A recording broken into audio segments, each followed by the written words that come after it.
All right, welcome back, everybody. Another episode. This week we got two of the members, original members, Diego, myself, and today we have a feature alongside with us, Roughneck Nation. Welcome Yes, to the sir. show, Roughneck Nation. Um, Nice to finally meet y'all boys, man. yeah, Nice nice to meeting finally you meet too. y'all. Nice to meet you. It's been a long time coming. We've been in the group chat for this beginning of the season, and But yeah. now we finally get you on the show. We've had some interest along for some fan pages all across the UFO, across Instagram. So we thought we could bring one of you guys along. We have others in mind, but obviously we wanted to, kind of get you guys going here because the season is only getting closer to the end. We're already halfway through, which is kind of crazy to think about. But yeah, so we got three members today, so we just wanted to kind of talk about week four. I think it's going to be a great time. I know you guys really had a lot to say about that week. There was a lot of interesting stuff. With Jalen McClendon, Roughneck Nation, and Diego. I'll let you guys battle that out once we get to it. But no, on a more serious note, I think that was a great game.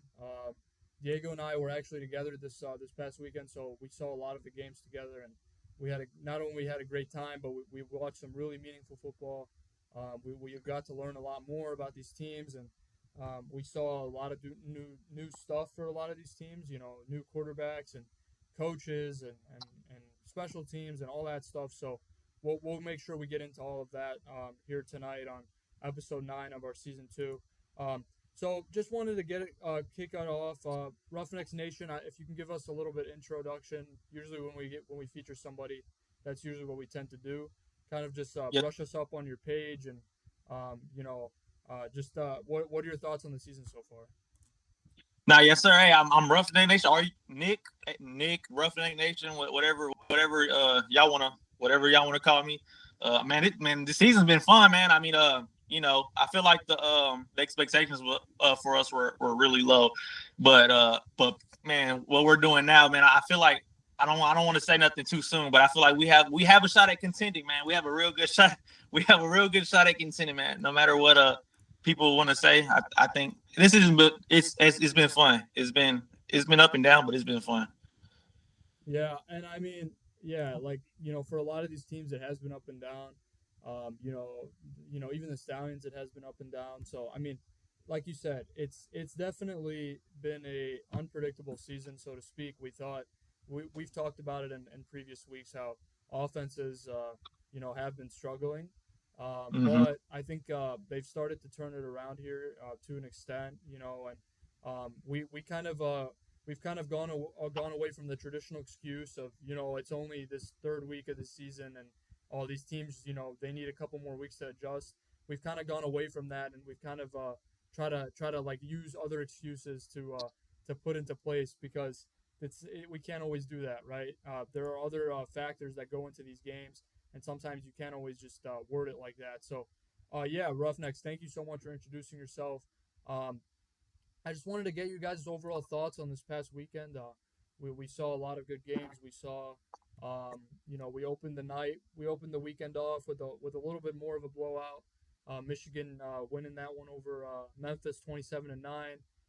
And then we saw a little bit more of an action-packed Saturday.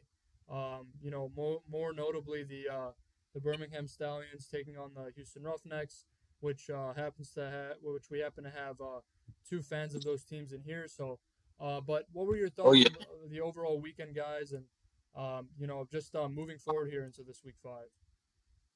yeah. I mean, Yeah, just I think. Oh, go ahead, go ahead. I'm sorry. you're good. But yeah, no, I these weeks to where it's really just gonna start picking up the pace with the league, and especially in terms of popularity. I think you know we saw some good games. I think honestly, all four of them. Honestly, it was nice to see Michigan establish a bit of a running game despite the injury to Matt Colburn. And then, of course, Battlehawks Renegades, man, that one was a wild one. Just as a side note, prayers to Manny Wilkins after that injury. It was reported that he had a torn Achilles, so pretty tough to see. Huge, just tough loss for St. Louis. And then Stallions Roughnecks. You know, it's always tough playing Houston, especially the last few years. So I got to give you guys respect at the end of the day. We Jalen all knew McClendon, man. it was going to be a close game. We all knew. I mean, knowing the history, man, we all knew it was going to be close, man. But we didn't expect Jalen to do that. For sure, man. And you know, I was just huge of him after what happened. And man, Case Cookis, that last throw, clutch. I mean, you know, just I almost thought for a second you guys were going to come back in the end. I started to get worried, but JoJo Tillery, put some respect on his name. Yeah, we Roughnecks. We were talking about that actually too. We were, me and Diego. We watched both games together on Saturday, and we were talking about it after the Renegades Battlehawks game. We're like, you know what? I mean, I think the game at night's going to be close between Stallions and the Roughnecks, right? Not only because of previous history, but just because that it just makes it's just who the Roughnecks are. Always play tough every week.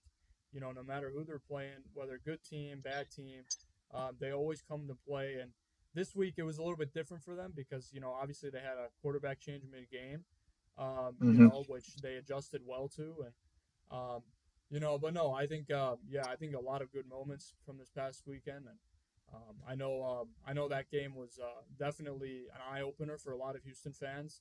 That they possibly had a quarterback one who was their quarterback three all along. But we'll save that for later on. Nick, I know you probably want to clarify the fans on that a little bit, and maybe share your thoughts on Jalen McClendon. But we're gonna go ahead and move on to this next section here of the podcast. So we do this little segment we like to call pick a quarterback. So you can choose any quarterback from this past weekend, and kind of grade their performance accordingly. So if you want to just take your pick, and you can do Jalen McClendon, you could do Matt Corral, you could do anybody that had at least a good amount of snaps this past weekend, you can choose them. So if you want, there's a couple guys. I mean, I would give a grade to, but oh man, I'm gonna go bias answer. I'm gonna just go. Jalen McClendon, man. I mean, I have to bias answer, but man, I'll have to give him a B plus only because he couldn't close out the game. Last minute clutch. But man, he threw for what 238 yards, more than anybody in our QB room has all season in only 3 quarters. So, I give him a B plus. I think if we can keep rolling, he seemed like he had a lot of chemistry with the team. So, the team really got rolling whenever he came in. So, I mean, if they can just keep the ball rolling and if the high-powered defense can keep going, man, yeah, this team would do good. But I really like Jalen McClendon. I really did like him. Yeah, I kind of noticed the same things. I definitely saw the offense was playing well under him, and they responded well to him. Like, when you saw him talking with some of the players on the sideline, I think they really they seemed like they really started to rally around. They really did start to rally around him. And we haven't seen that, with their other coaches. No, at all. Not to this extent. So it's great to see it, and hopefully continuing on from that note last weekend. So yeah, go ahead. What's an overall grade you would give for Jalen McClendon's performance? Oh, is it like a 1 out of 100, or is it like a letter grade? No. Or I mean, it could be 1 out of 10. It could be like from A to F. Wait, that's what I said. I give him a B plus. If he would have closed out the game, he would have got an A plus, solid A plus. But I give him a solid B plus. 236 yards. Ran in for a touchdown. Almost closed out the game, but couldn't get it done at the end. But man, regardless, I feel confident with him going forward. Most definitely. Yeah, I definitely see. I definitely think B plus is a fair rating. There were times it might have been on the receiver. I know he had 9 incompletions, but there was a time when he had 8 completions consecutively. I think Diego pointed that out to me when we were watching together. He was 8 for 8 after his first 2 drives. No. So I mean, definitely I would be optimistic too if I was in your shoes going forward. Especially now, I think you got San Antonio next week. That's going to be could be game of the week potential. I'm not saying that because of the recent upcomings, but the recent things that have come into the news. But man, you got Jalen McClendon on one side, you got Peyton Pardee on the other side. Yeah, that's who worries me right there. In a rally, The way those guys rally around Party, man. Whew, man, it's gonna be a tough one. It's gonna be a tough one. No. Yeah. We'll get into that later. Moreover though, but I think it's gonna be a great game. And but my overall thoughts, or actually, I'll let Diego go ahead and take it. I know we have to pick a quarterback. I kind of went back there for a second. All right. For mine, I gotta go with DC Defenders quarterback Jordan Tamu. I think watching it and just thinking back, I think that this was probably the best game that he's played. Probably since 2023, honestly. I think because 1% passer rating, but I mean, all in all, I think he put on a really solid performance. We saw him throw to receivers who stepped up, such as Braylon Sanders and Chris Rowland, of course. But no, all in all, I think he did really well on Sunday. But he was great. I'd probably give him a solid B for his performance. Yeah, I agree. I mean, I was only able to catch the first half of it, but I did hear a lot about him, and getting playing against a tough San Antonio defense that has been overlooked. Like they did have a lot of they did lose a lot of players, and they had a couple rough week stretch, but I think they were able to turn it around, and Te'amu to still have an adequate performance, and I think a B is definitely a suitable grade for him. But yeah, no, I mean I totally agree, and I think DC shouldn't feel. I mean, DC definitely, like, I think we've seen those headlines where they should turn to another quarterback, but I think if they have to, then they have to. But for what Te'amu's doing, I think it's enough to keep rolling with him here. So, but I'm gonna go ahead and pick mine here. So I'm gonna kind of do this. I'm gonna pick EJ Perry. We obviously saw Troy Williams, his accomplice, so to speak, in some parts of the game there, on Friday night. I think I think it was tough for EJ Perry. I mean, playing against his former team, it's not always gonna bode well. But I'd probably give him like a C minus. I just feel like every time he puts a couple plays together, he just kind of folds. I'm not sure why. If there's a backstory behind it, but it just seems like it's a common theme week in, week out.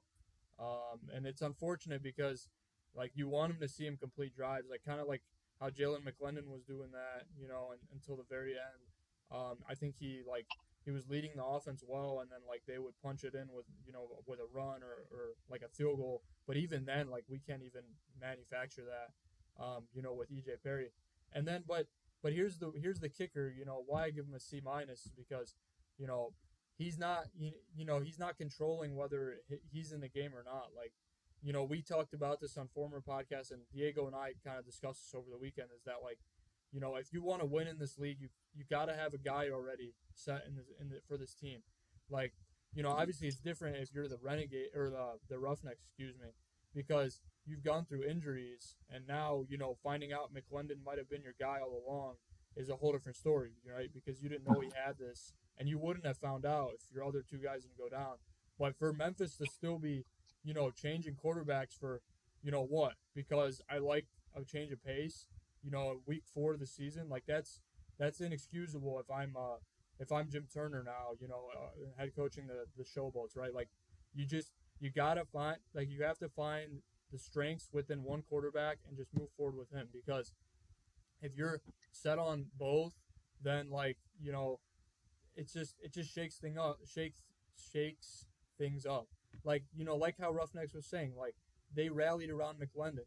they were able to do that because he stayed in for a prolonged period of time. But like if Perry or Williams, shared reps, like how are they ever going to do that? So, like that's why you see the offense like having miscues at times because they're always dealing with somebody different at the home. So, I mean that's just an observation, but I give EJ Perry a C minus. I could talk forever about that, the controversy in that quarterback room, but in the sake of time, I'm gonna go ahead and we're gonna move on. But yeah, I'll give him a C minus. I mean, thank you guys for. Sorry, I had to go on a little rant. I think it was. I think it was much. Hey, preach it, man. I know you're a Memphis fan. It's probably not gonna get much easier on Friday. I'm sorry. No, I totally I totally agree with that. I don't think it will either, especially if they continue the flawed two quarterback system. So Hopefully, you guys won't see a repeat of 42-2 from 2023. no, I think no, I think with I think you guys had a much better team in that time, respectfully.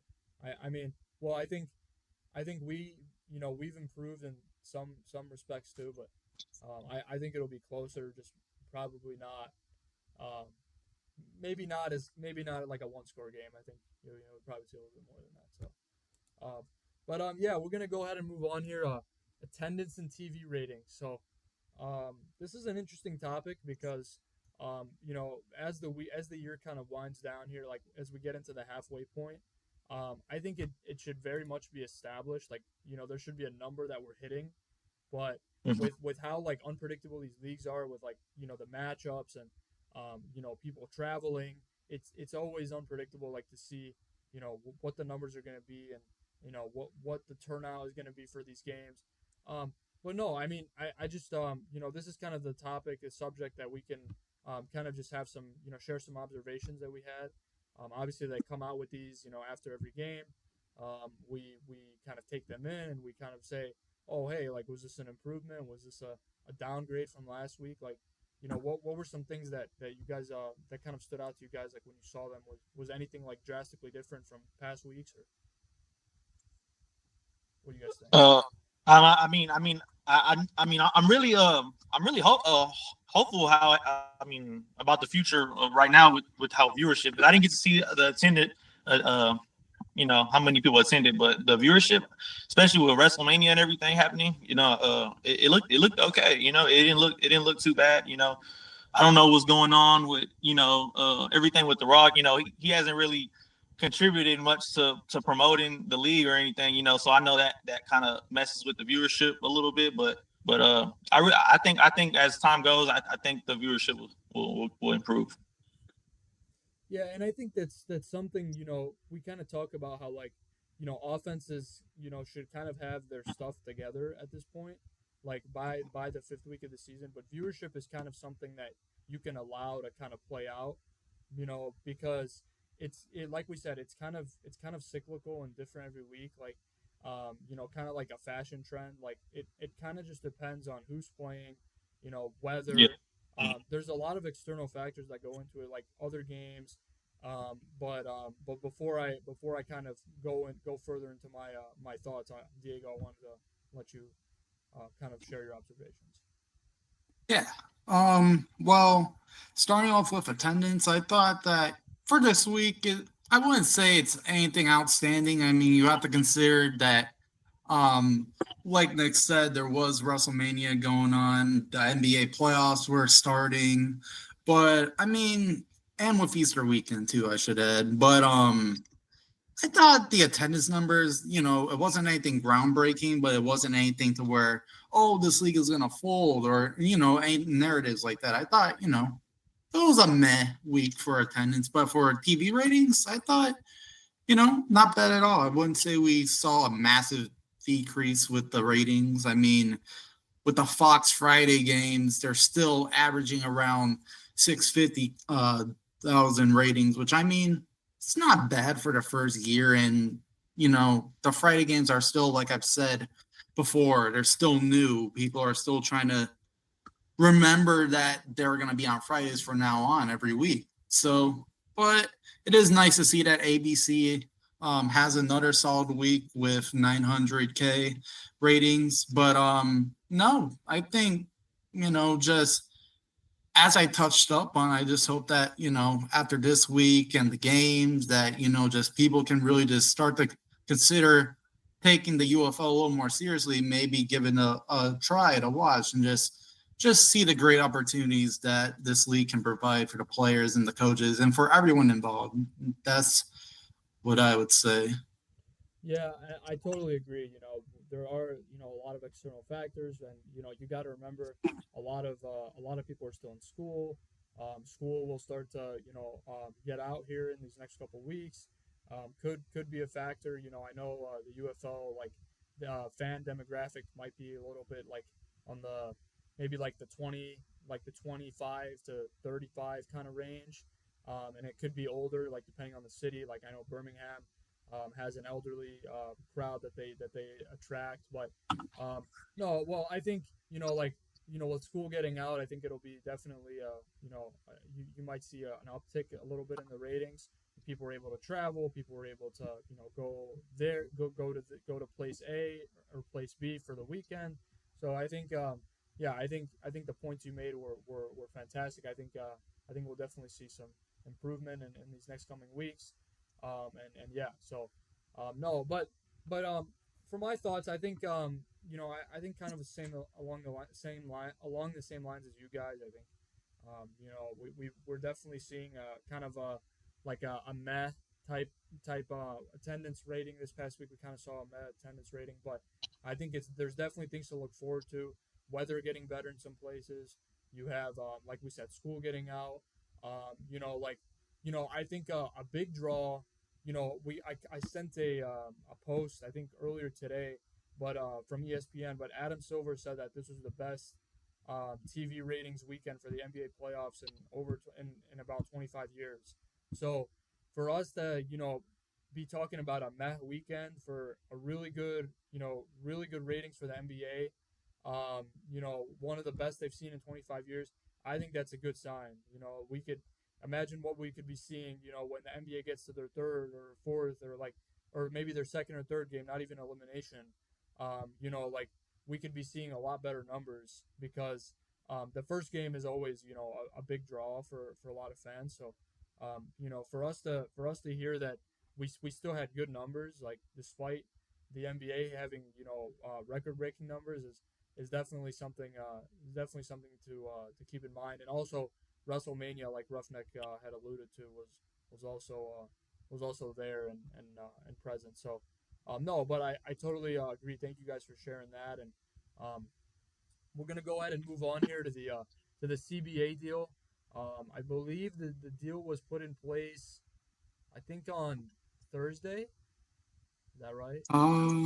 Yes, I believe so. Like around this weekend. Around, yeah. So the CBA deal was a deal kind of like was kind of put in by the players. It's between the union and the league. So the league was under some fire for not paying their players enough, not giving them the proper health insurance, et cetera, et cetera. So the players kind of fought back against that. We talked about it in previous episodes how the union is kind of forming something to put against the league. But now the deal is in place that the league has agreed to pay players an additional $7,005 to their already existing salaries, as well as providing better insurance, as well as only having them have padded practices for 2 days a week. We that actually caught some attention there in some of our group chats. I know I think that's a decrease from previously as some of the measures are. They just felt that it was a little bit too much wear and tear on some of the players, so they wanted to make a little bit of a change, and I totally get it. But no, this deal I wouldn't say it guarantees like our longevity of the league. You still need other factors to go to plan. Like Memphis succeeding. Them relocating would definitely shake up things. In terms of the league, like because the league has so many things going on during the off season that if Memphis like relocates, it's only another thing onto their plate. So, like a lot of things have to go right. If Memphis can kind of finish this back half of the season in their favor, you know, maybe starting to win some games, starting to, do some things during the week to increase fan engagement, I think that they might be able to survive another year. But no, the CBA deal is in place. If you guys want to, talk about that, you can. It's not. It is something that is pretty significant because it might have had the league in jeopardy, and now I think it's a lot less in jeopardy because of it. So if you want to, Yeah, I'm just really hoping that this increase that they do get, man, just convinces players who are kind of on the fence about the league, yeah, or kind of just don't know if they want to, take part of the league yet. It really convinces them to take a part of it, and hopefully some bigger names, start coming along and start joining the league. But I guess we'll have to wait and see. yeah, no, I mean, yeah, I totally agree. I know, the CBA is a big deal, and to have this deal in place, it definitely makes things a lot more interesting because, like, we have 8 teams. Like, I couldn't imagine this podcast, like, if we had, like, if we had the size of an NFL league, it would be a lot harder to cover these games, like, these, to have these weekly episodes. But having an 8 team league and still seeing like some of the success we do, whether it's on the field, whether it's TV ratings, it's really great to see. So it will be interesting. Like with this deal in place, is that does that guarantee that we will see a team or two, because the league is obviously now guaranteed to stay. So what do you guys think? Do you think we might see an additional team or two, because of the CBA? Just this is a topic that it's one that really everyone just tries to look into because yeah, you have the people who may not feel as positive, but you have the other people who are just trying to be optimistic and just can the league create an identity for itself? I think 2026, I think honestly, you have to try to expand just to try to drive more interest and give some of the markets more of an opportunity, of course. And, I know we've talked about this a bit, but, just the offensive play and just the league talent, in the first few weeks was a little rough, is a little rusty. Of course, Alex Magoo's performance against the defenders was criticized a lot by the league fan base. So, I do think that we will see 2 new teams, but it just really remains to be determined what cities are gonna get it, and when are we gonna potentially get an announcement.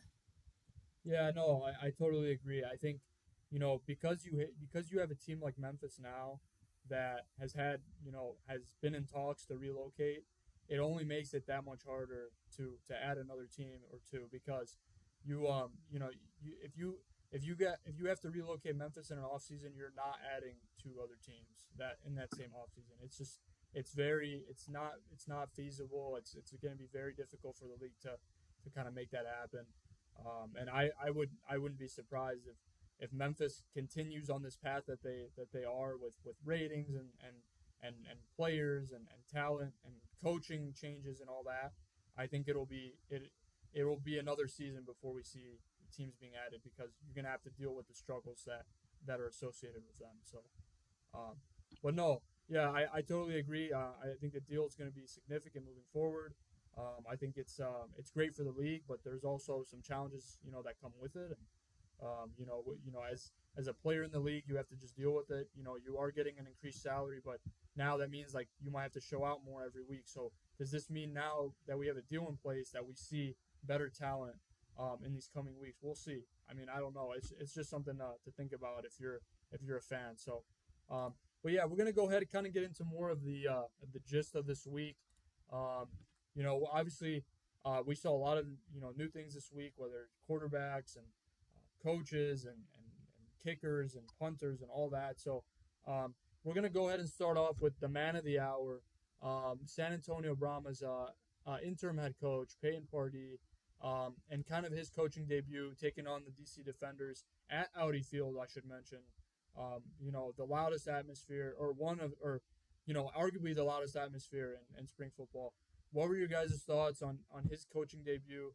Do you think he definitely he definitely defied the odds and just showed out, and blocked the haters. What do you guys think what do you guys think of his coaching debut in this first week that he had like all control because Wade Phillips obviously was still thought to be the head coach the last time, but now Peyton Pardee the man moving forward.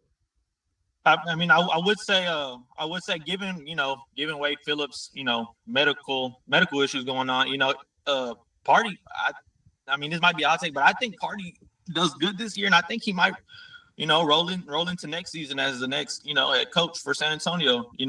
I don't really see Wade Phillips coming back for another year, man. I don't really see. I kind of see retirement, So the way that these guys rally around Party, like they looked like they were playing for him, like the way that they just rallied around him, man. It was really cool to see. So I like him. It's kind of similar to how we saw them play last year against Wade. I think though now that you have a younger head coach, it gives the guys optimism. Like if you're a young player on that Brahmas team, it gives you faith in staying on that team long term because you have a coach that kind of believes in that new school mentality, that new school like type of play, as opposed to like Wade Phillips who kind of had like an older style of play, that some players could cater to, but it's harder for like the general majority to kind of play to the strengths of. So no, I totally agree. I think his coaching debut, I think he was ready for this opportunity, honestly. But we've only heard his name in the last couple of weeks because obviously he got the call when they played Michigan, and then now getting the call and moving forward with him. So no, I think he's going to be great, and it just shows you the youngest coach at 28 years old. The UFL gives countless opportunities, whether you're a player, coach, referee. We've seen many of these guys move on to the next level. So, Diego, what do you think about his debut? Yeah. Well, just to add a little context, Peyton Party is only 28 years old. So I know I saw XFL analyst made a post saying that he is the youngest head coach in actually all of football, which that is actually kind of wild to think about. But no, thinking about into Sunday's game, I thought he put out a very solid performance for the Brahmas. I mean, we saw the Brahmas shut out the defenders 12-0 in the first quarter, which, watching with Ferris that day was pretty wild. But no, you saw the way that Kellen Mond, even you could see differences in his play. He took care of the ball a little bit more, Yeah, it's going to be something that's going to be definitely interesting to track in these next few weeks and in this home opener. But no, I think is a lot of great things. As like you touched up on, I think this younger style is a great thing for this league. Gives him a great opportunity to get noticed by the NFL, and like Nick said, could he be the next Brahmas head coach going into 2026? Just all comes down to how the Brahmas are going to perform. Yeah, I mean, no, I totally agree. We've seen now, two interims. Well, we've seen three, but two notable ones with in my opinion. I mean, Jim Turner's great, no doubt, but just two that stand out from no other, like Shannon Harris and Payne Pardee. I think both of those guys will definitely be considered for the head coaching job next year at both teams. If not valued by their current organization, I can even see them going to another team and staying in the league. So, I totally agree. I think like their impacts are only going to be felt, as the league kind of progresses this year, by their teams, and it could really allow them to be the head coach next year. And we want that.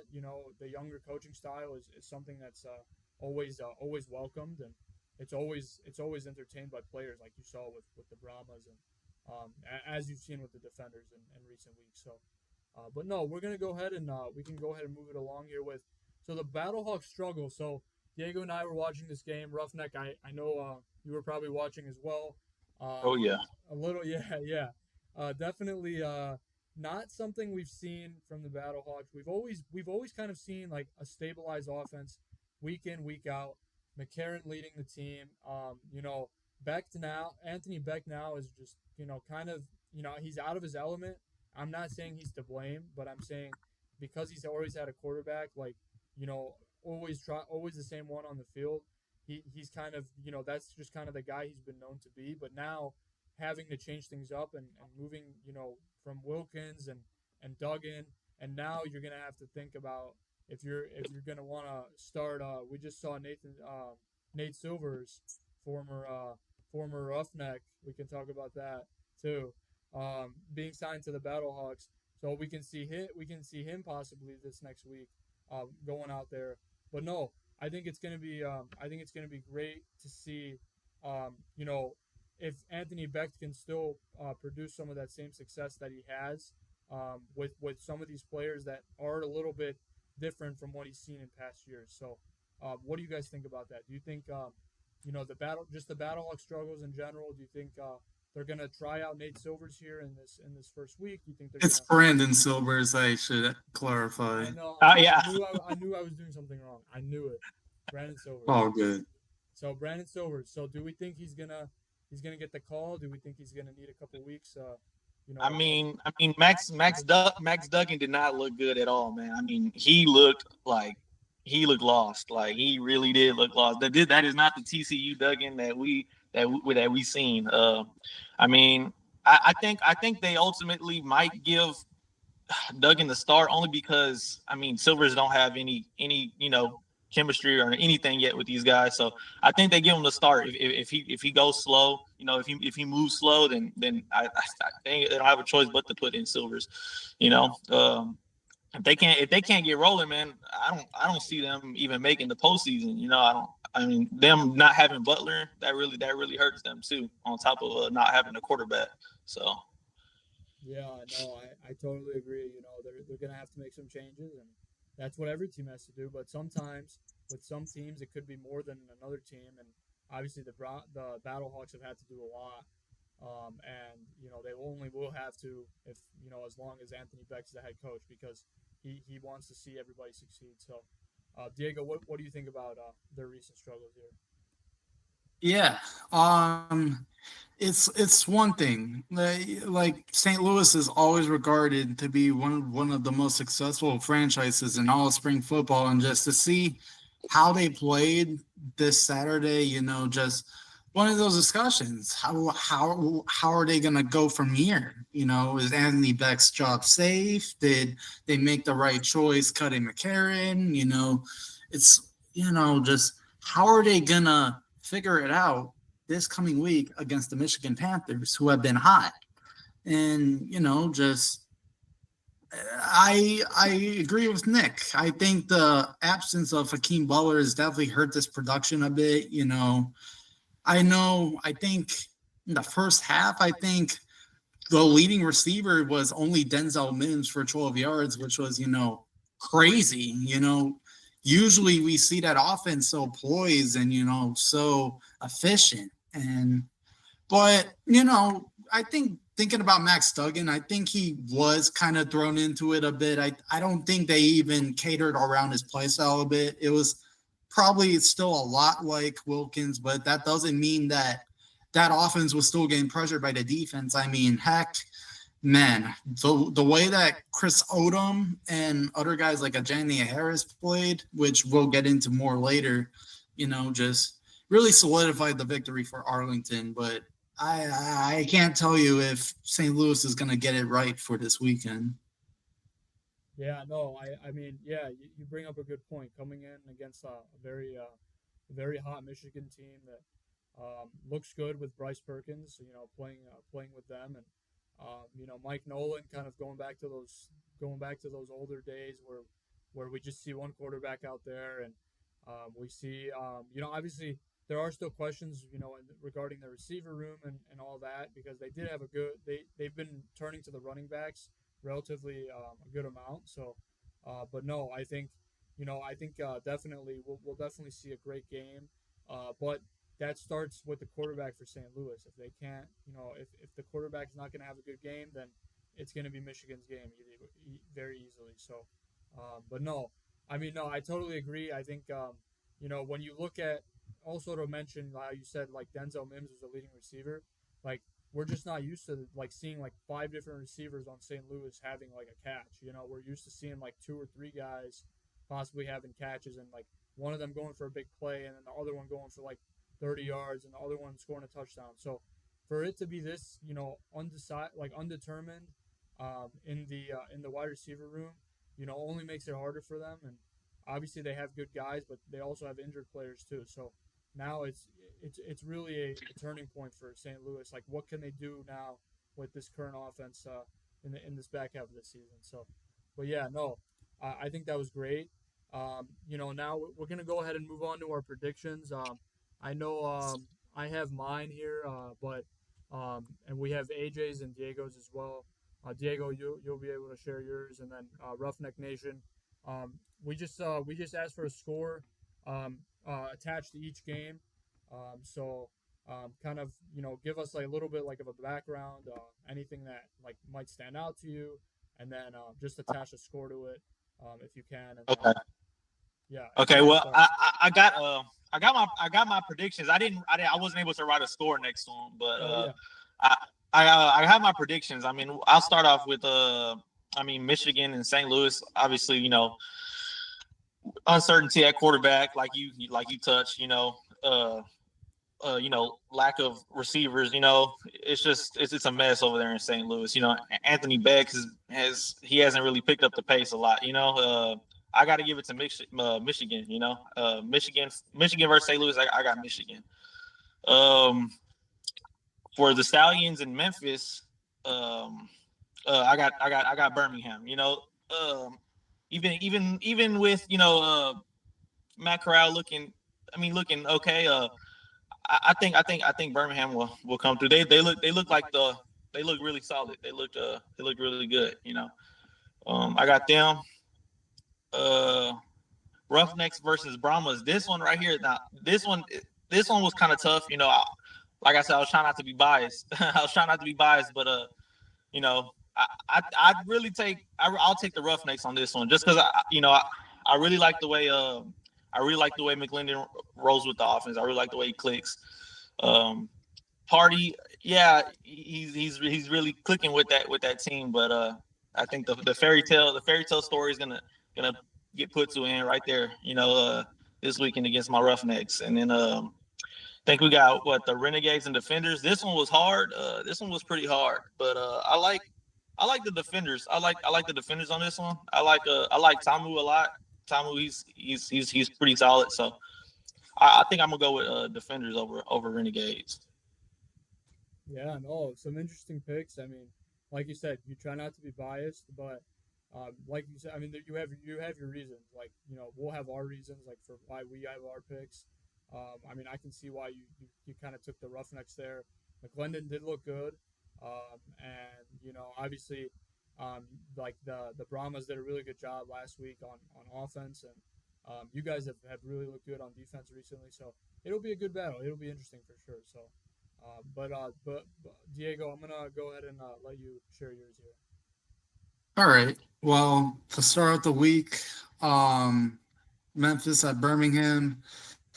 I do think that we will win this one, but at the same time, I don't know if it's going to be by a large deficit, just concerning the injury of Matt Corral and if he's going to even be able to play this week. And don't get me wrong, I think Case Cookis will still put on a solid performance, but how well is that going to factor in against this weak Memphis team? So like I said, we got this one, but I think the score is going to be something like 10-24, I would say.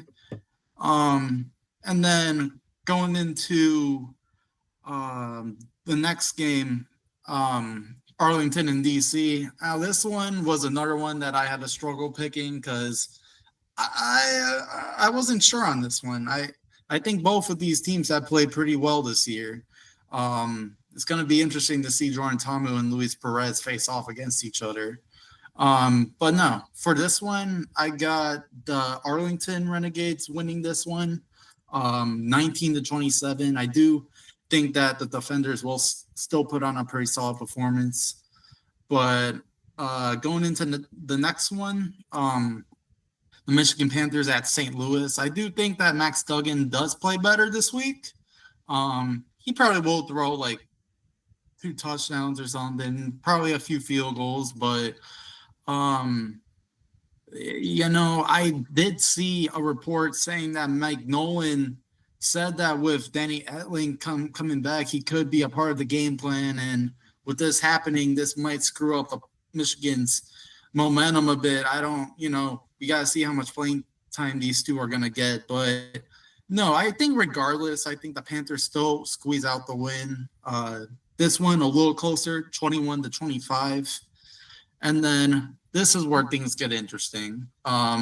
San Antonio versus Houston, home opener for the Brahmas. This was another tough pick because I really like what the Roughnecks have been putting out. I think that, McClendon does start out again this week. Um, I think that the Brahmas beat the Roughnecks by a field goal at the very end. This one being 20-23, but Roughnecks, I think, still going to look really promising. They're still going to be somewhat of a threat to all the other teams, and just how they can build off this performance coming off last weekend. Yeah, no, I definitely think interesting picks. I mean, like you said, as long as you can justify it, I mean, everything makes sense. I think the Brahmas. Obviously, I don't think we'll see destroying again this week. I mean, not that it matters, but just for anybody watching, we'll probably see Tristan Vizcaino, the former Charger in the NFL, trot the field again as he got signed after Donald DeLahaye went down. But no, regardless, I mean, I think it'll be a close game. I mean, I think I'll share with you guys my pick, but I definitely think it'll be a close game. And like you guys said, there's a lot of reasons. Like if you chose either team, I wouldn't be upset. Like it's just one of those weeks.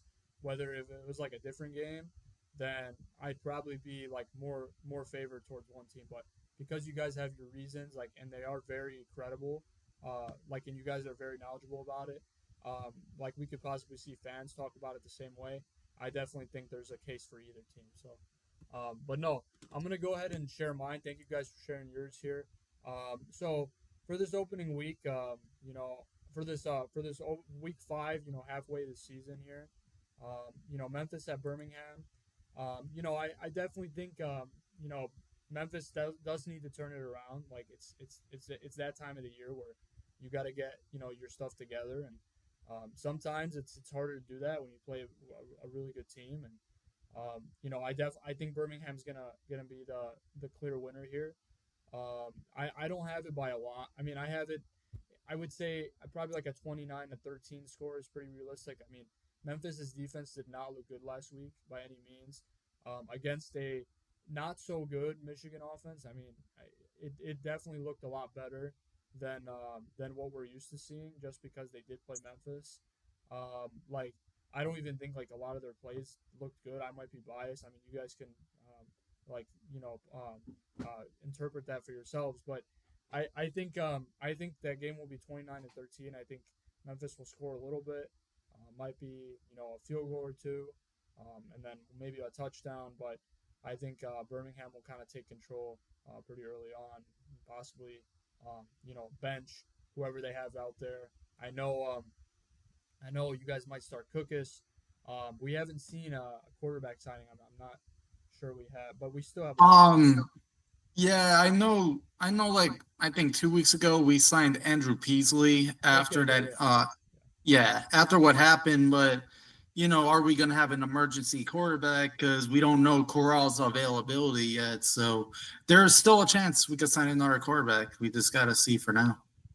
Yeah, I think with how this game is probably going to go, I think you guys will probably just have two out there. You'll play like if the game ends up getting out of hand, you'll probably play Corral for a little bit, and then you'll probably bench whoever that is. But that's how I feel the game's going to go. As a Memphis fan, totally unbiased, I think they're gonna take the loss here, 29-13. If we move on in our weekend here, week 5. Michigan at St. Louis. I mean, I think this is going to be an interesting game. It's always great to play at either one of these stadiums. You have the Ford Field, obviously, if it went the other way, but then playing at America's the Dome at America's Center is even going to make it more interesting. Um, I do have Michigan winning, but I mean St. Louis could put up a good fight. With Duggan kind of settling in, like Diego said, like he probably will have a better week just because he's had that whole week to prepare. Kind of just getting thrown in against a really good Renegades team is a little bit difficult. But I think I think he'll have a better week. It just won't be enough. I got Michigan winning that one 22 to 13. I think they'll have a good offensive showing like last week. Just probably is not. It's not going to look as good as it did against Memphis. It might be a little bit more sloppier. The run game might be a little bit tougher to establish. But overall, I got them winning in that one too. Um, and then we got DC at Arlington. So this is um, probably second toughest one to choose to just take a look at when you compare it to the Roughnecks and Brahmas game. I do have. Let me see what I had recorded down here. So I did have Arlington coming out in this one. I know AJ had DC, and Diego and I both had Arlington. So, but no, I got Arlington coming out in this one. I think Perez is gonna show you why he doesn't need a two quarterback system. All of these other teams are utilizing the two quarterback system, and and obviously Holton Ahlers comes in periodically, but it's not it's not even a thought like when it's not goal line. Like if he makes a bad throw, like I don't even Bob Stoops, Coach Stoops isn't even considering it because he's just so relentless. He's been here so many times that he can always put out a good product. He just needs another down, another drive. So I think Arlington's going to take this one. I think it is going to be close. Um, Diego, I think you put a 25-21 score on it. I had a similar one, or was that a different game? That it was 1927 Arlington. 1927. Yeah, that's correct. Okay. So yeah, I had a similar one. I got 25-19. So very close. If not, I think DC will have a little bit of a struggle, just because Renegades defense is looking really good. They've made some really good plays, and we'll talk about that here shortly. But no, and then for the final game, game of the week, definitely not. Doesn't look like it when you look at the records. Like if you're a general fan, and you haven't tuned into the league for a while, Houston at San Antonio, home opener for the Brahmas, as we've mentioned. Um, I did have what did I have here? I did have the Brahmas coming out in this one. Um, Unfortunately, Nick, you've gotten outnumbered Sorry, here. man. Hey, I like it, man. I like it. I like it. That's all right. That's all right. I guess we'll see. No, I totally agree. I think it's gonna be great. No, for sure. But no, I got Yes. San Antonio coming out in this one. I did have a little bit of a lower scoring game here. I had 20-15. I think it'll be a little bit similar to last week for San Antonio. Like, I think Mond will definitely look okay. I think McGlendon will look good too. But I think that San Antonio defense is going to have a good game. And I think it's going to be just enough. And they can probably put more yards to get the field goal kicker and Vizcaino in better position to hit a field goal. Some of those shorter kicks, 30 to 40 yards. So those are my takes and my picks for this week. I think it's going to be interesting all around. This is another great week of football we have. And then the standings here after week 5. So I've kind of eliminated Ra from the standings. Um, he kind of went out on his own terms, but I'll check It's back. quite tragic. It is tragic. No. Raf's a valued member for us, but it is unfortunate how he kind of went out and just hasn't been. He's been nonchalantly ghosting us. So that's why we've been kind of having to find somebody to kind of fill his role. But no, I think so after week 5, Diego leading the pack with a strong 12-4 in your picks after 4 weeks here. AJ and I are actually tied because he went 2-2 last week and I went 3-1. So we were both 10-6.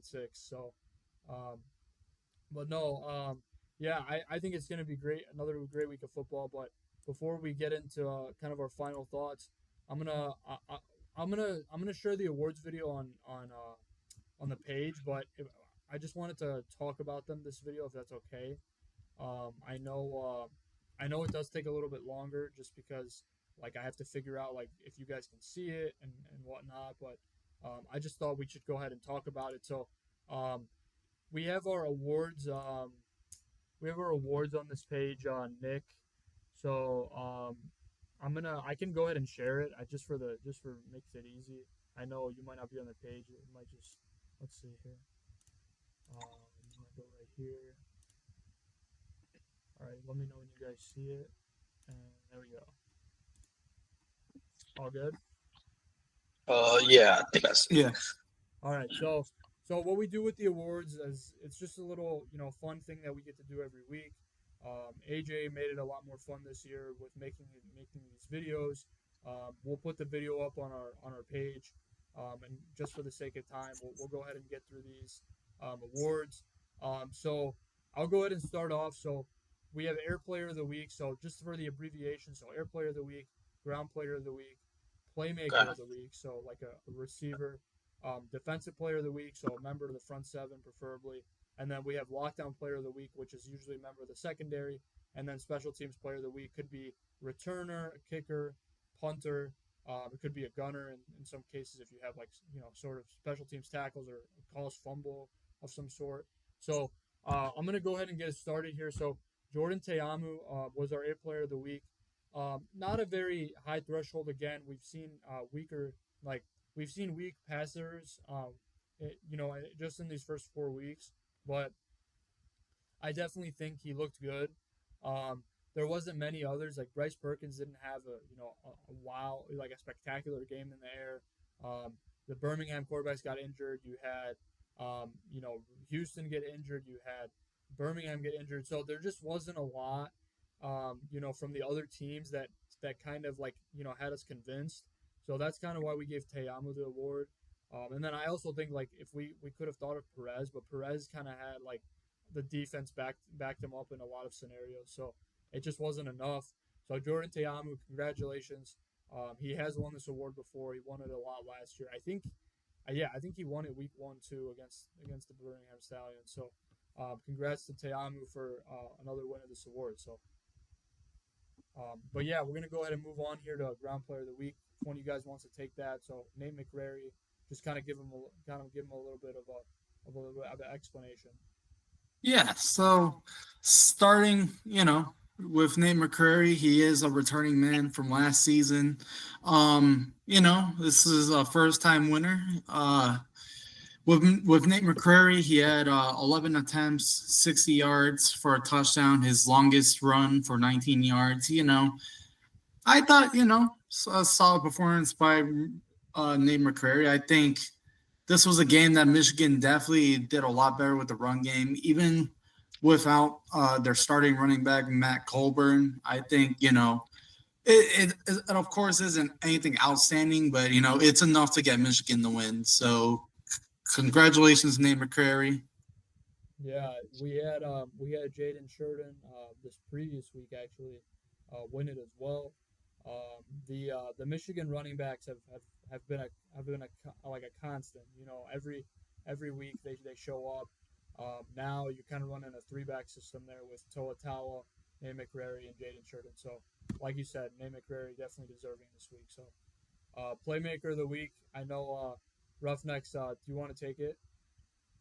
Sure. I mean, I wasn't able to look up the exact stats or anything, but you're good. But yeah, man, Deion Kane. I mean, I saw it myself. I mean, yeah. I mean,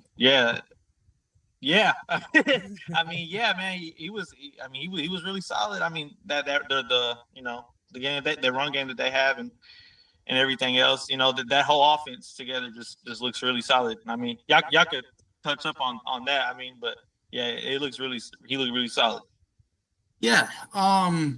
With Deion Kane, he actually had a touchdown about over 50 plus against you guys, which is his longest of the season. I thought, he's looked solid. And this was definitely his groundbreaking performance because he Yeah, because in 2023 he was the MVP of the USFL Championship with 3 touchdowns. So, it was only a matter of time before he had a pretty good performance. So, and he's won this award before too, I'm pretty sure.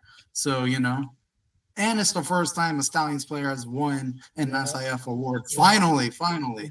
should clap it up. But if AJ was on here, it would have been a lot. Like it would have hit home a lot. I think. But no, yeah. Congrats to a Birmingham Stallion winning the award. I think this was the week that they were gonna do it, just because playing. I'm not gonna say you guys are bad, but they haven't had anybody like you know. Nick, I know you would think the Stallions would have won an award already, but we haven't had anybody like in Oh, any really, award. Ivan, man? No, we should have told you that, but they were able Yeah. to. Dion Kane was able to come away with this one.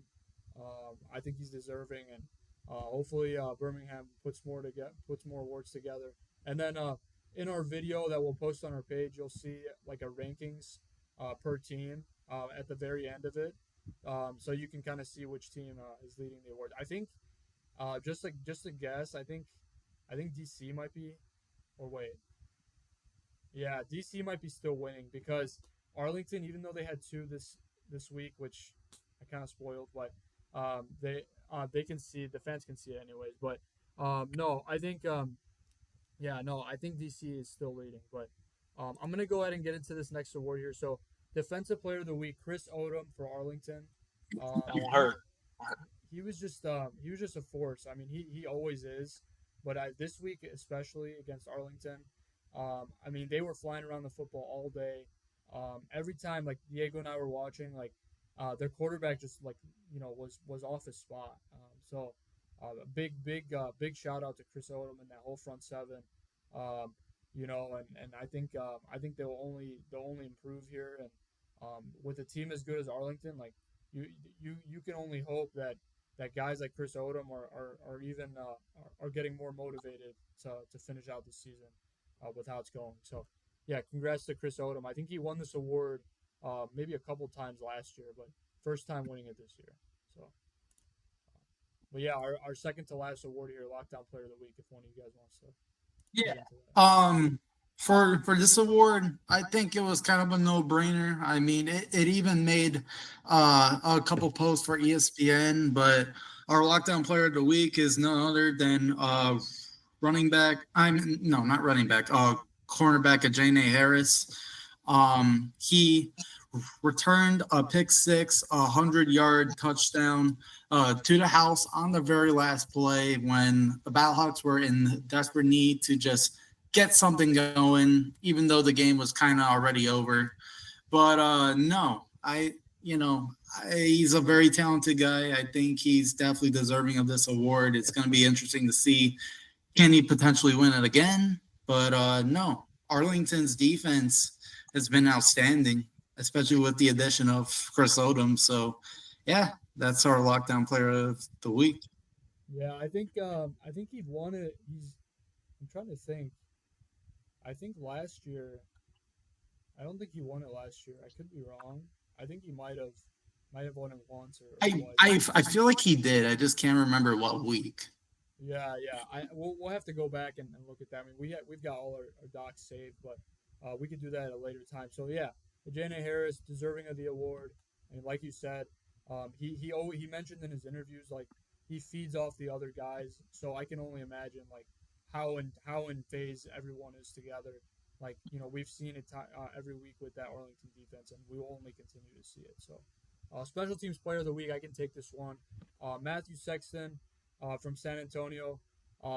He had the first punt return touchdown of this season for the entire league, and actually, for that matter, both in the kick return department and punt return department, because we haven't seen one in the kick returning either.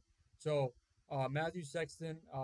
He had I think, I mean, you guys can brush me up on his other returns. I'm not too sure with how he did on those, but I do know that he did have a touchdown. And usually, when a player has a punt return touchdown, it is kind of hard to beat them in that sense, especially this week because we didn't have that many good performances like outside of field goals and all that. Punting was definitely a consideration. Mike Rivers for Houston was on the table, but I think a punt return touchdown is kind of that next level of royalty that you kind of receive when we consider these. So, but yeah, Matthew Sexton, congrats on the award.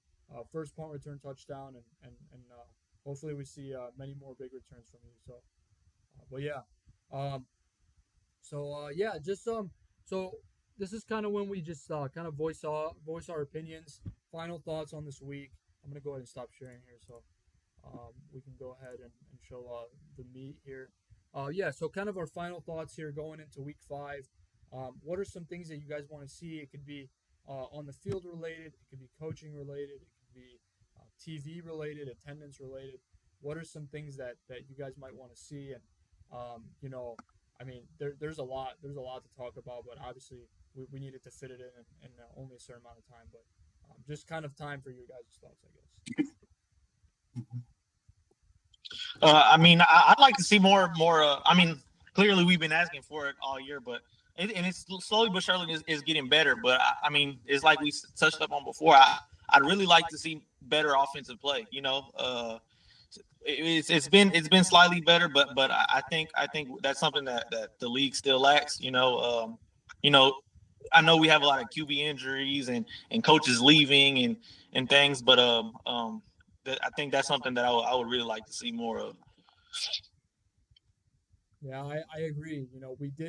I think we did see a little bit better of an offensive week, like no doubt. But just seeing that now, like carry over to the following weeks is going to be a big question mark that can hopefully be answered. So yeah, definitely. Diego, what do you think? Yeah, I agree on that same point. Just seeing a more effective production from all these teams. Just it's been sloppy, but going into this midweek of the season, how is it going to shape up in these last couple of weeks? What teams are going to come on top? Some of these teams, are they going to make the playoffs or not? And just a lot of factors. But in my personal preference, I think that this is going to be another solid week. I'm really looking forward to how the ESPN broadcasts are going to go on both Saturday and Sunday of this week with the NFL draft. The Friday game is definitely going to be a huge test because it's going to be during the first round. So how is that going to go? Is it going to still draw the 650K rating that it usually does? Who Wait, so knows? so Thursday's the first day, and then Or Friday's day second 2. round. Yeah, you're good. Yeah, no, but Yeah. still, yeah, yeah. I think it will. I think it will see an impact. I don't. Did I cut you off? Or did you have anything else? Oh, no, I was just gonna say, just other than that, just can St. Louis get back into it? How is Max Duggan gonna look as we touched up upon? How are the receivers gonna look? Can they get some production from Ja'Cory Pearson and some of the other guys that they can try to rely on a bit? But no, I'm looking forward to another solid week. Yeah, I think. I think this week's gonna be great. Just my thoughts. I think. Like we said, a lot of these games, like we've predicted to be close, and not only to be close, but just interesting storylines like DC and Arlington. That like Arlington last year like was known as the team that they were, but now this year they're coming with a whole new force and offense and defense. So against a really good DC team as well, and then obviously San Antonio and Houston, the casuals could look at that game and say, "Oh, it's not interesting," but there are a lot of things riding on that game. It is, you could say it's pivotal, with how Pardee kind of just runs the place. You could see how if McLendon it really is the answer, or are they going to have to float around finding somebody else? But no, there are so many interesting storylines to this week that I think it'll be another great week of football, like you said. So, but yeah, thank you guys so much for joining. We had a great time. I'll make sure to get this up as soon as possible. Roughnecks, we'll add you as a collaborator. Yes, sir. Hey, having it was yeah, nice meeting yeah, y'all. no problem. Thank you so much for joining. We'll keep in touch. All right.